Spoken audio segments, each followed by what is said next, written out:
I'm Brissa. I'm Ayla. And we'll be presenting on the effect of varying nitrogen concentrations on diversity and growth of phytoplankton, and how it affects aquaculture and eutrophication. So phytoplankton are microorganisms that live on the surface of the ocean.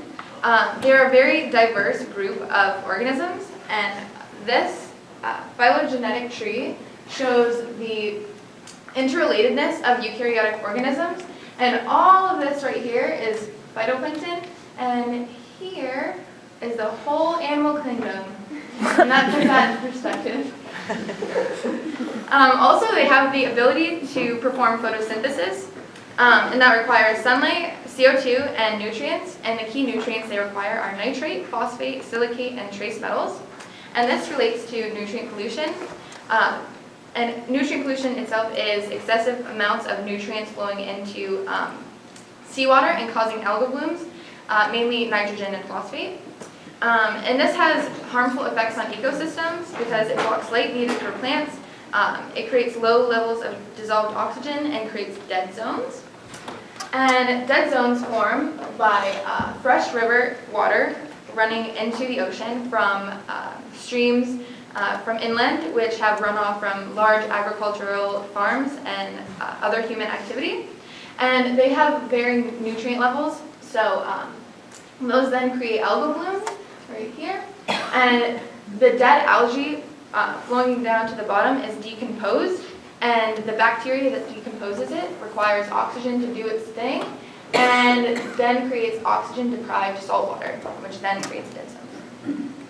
This also affects aquaculture because phytoplankton are food for meroplankton. And meroplankton are organisms that are plankton for parts of their lives, like bivalves, especially oysters. And so phytoplankton serve as food for them. And in this project, we're looking at polyculture versus monoculture. And so a polyculture is a mixed species of plankton for food for these organisms.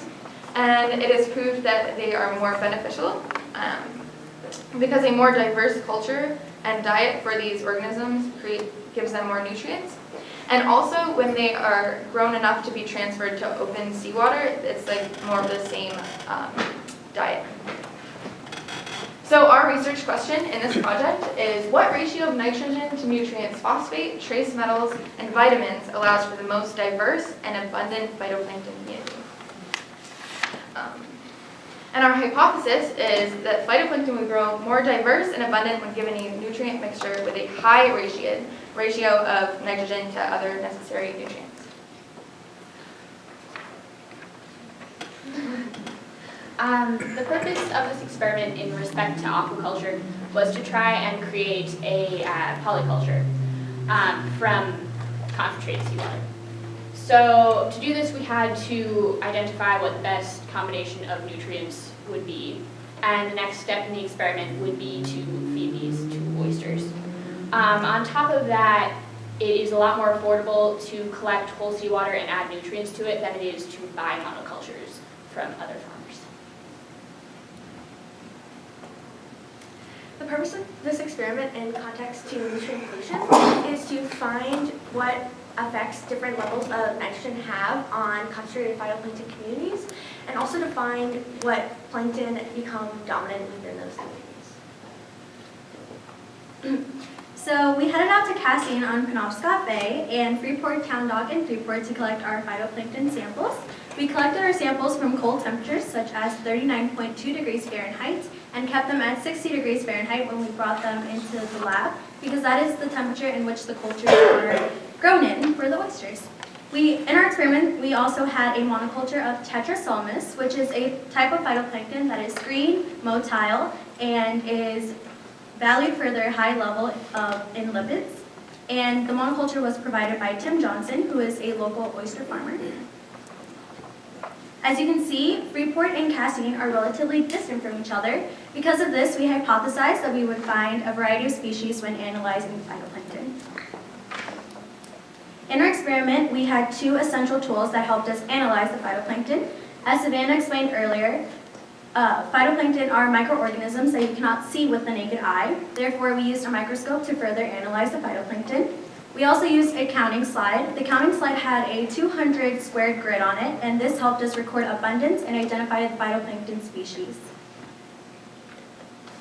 We separated our samples into 4 cultures: Freeport Castine, the monoculture, and the mixed culture. The mixed culture was a mixture of phytoplankton from Freeport and Castine. And from those 4 cultures, we had 3 treatments: low, medium, and high. Low, medium, and high refers to the amount of nitrogen given to each culture. Each culture had a constant amount of phosphate, trace metals, and vitamins. And they also had nitrogen, but the nitrogen levels varied among them. The low nitrogen treatment was lowered by 50%, and the high nitrogen treatment was raised by 50%, both in comparison to the medium nitrogen treatment. We also used Simpson's Diversity Index. Simpson's Diversity Index will help us figure out the evenness and richness of an ecosystem. In this case, it helped us find the diversity of our phytoplankton samples. The closer our results were to 1 meant that it was more diverse, and the closer our result was to 0 meant that it was least diverse.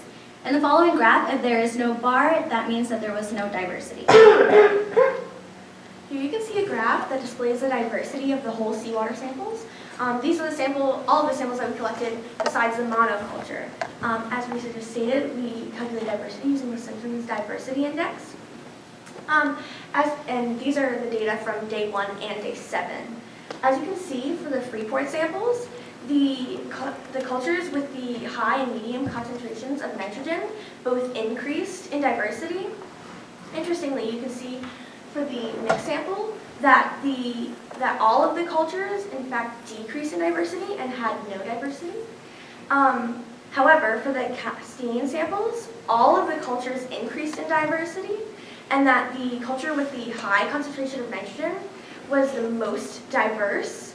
Therefore, that we created a community that was diverse with our high concentration of nitrogen, which was so successful. This was our species survey on day 1. It relates to the previous slide because it is addressing the different types of species that were behind the difference in diversity. So the y-axis is the number of cells, and the x-axis is the different types of species. In this graph, you can see that even though it's day 1, they are responding positively to the high nitrogen treatments. The most cells we had at this point were unidentifiable, but the second most were Thalassiosira, which you can see in the bottom picture on this slide, and the one above that is a dinoflagellate. This was the species survey on day 7. So at this point, it was kind of dominated by Thalassiosira, which is interesting to see because most people expect to be an influx of dinoflagellate blooms when there is nutrients in the environment. So you can also see that on the y-axis, it's increased to 60 instead of being 7. So it did increase in abundance quite a bit.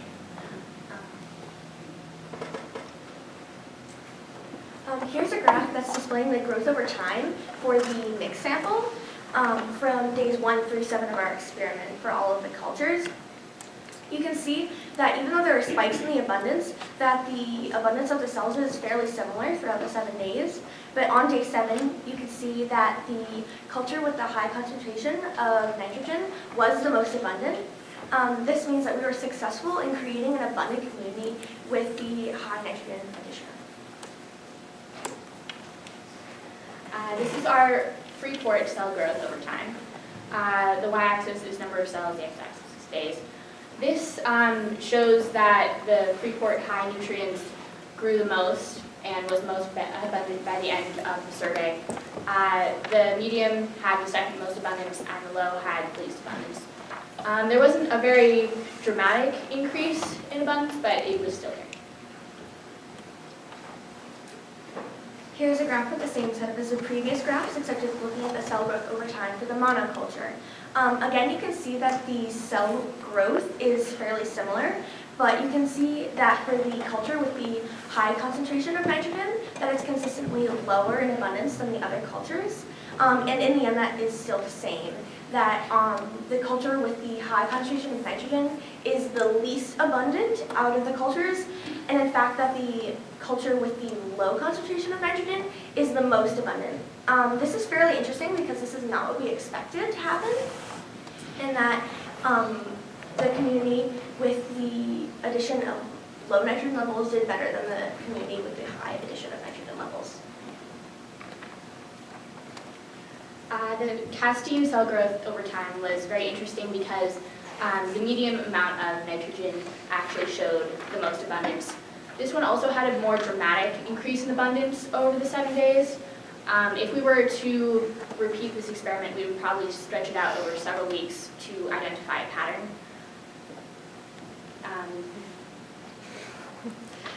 Throughout our experiment, we were able to see, especially through our Freeport and mixed abundance data and our casting diversity data, that excess nutrients can cause an increase in phytoplankton in a community, which you can typically see in nature through runoff water, which results in algal blooms, and these algal blooms can lead to eutrophication in dead zones. Also through our data, we learned by just the fact that our communities grew, that polycultures can be efficiently grown from whole seawater. Being able to do this is very important information for the aquaculture community because it is much cheaper to simply go and retrieve whole seawater and add nutrients. Also, if you feed your oyster larvae a polyculture of plankton, it is much healthier for the oysters and is a similar diet that they will be ingesting when they are transported into the ocean when they are adult oysters, which is overall for the oysters. We would like to thank the following people for taking time out of their day to help us and overall guide us through our project. So first, we would like to thank Dr. Carrie Whitaker for assisting and guiding us through our project. Big thank you to Anna Bastidas for letting us stay up late to collect these. We'd also like to thank Maddie Halloran for assisting us and guiding us when we needed help. We would also like to thank Tim Johnson for giving us a monoculture sample for our experiment and also educating us on oyster farming.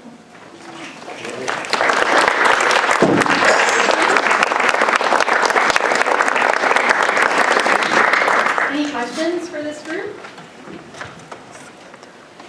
What happened on day 6?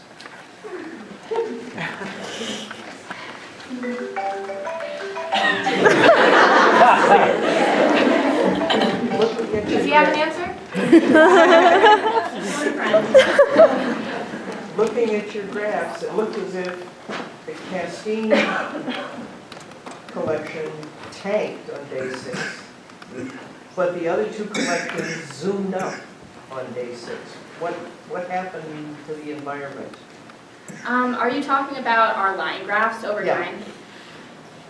Well, that was very interesting. There was a lot of fluctuation, which is why I would like to extend this experiment over a couple of weeks to see if that would level out. At this point, we don't have an answer to that, which we found interesting, to say the least. And also, counting slides are a really funny thing. So they're just these little slides that we put one drop of sample in. And it could be that we didn't mix it enough or that it was just a bad drop. So there's a lot of variables that go into it. Another question back there. What was the benefit of combining your two samples? You had the Castine and you had the Freeport and then you had the one together. Why? So our mixed sample, the reason we had collected 2 different samples was to get more variety of species.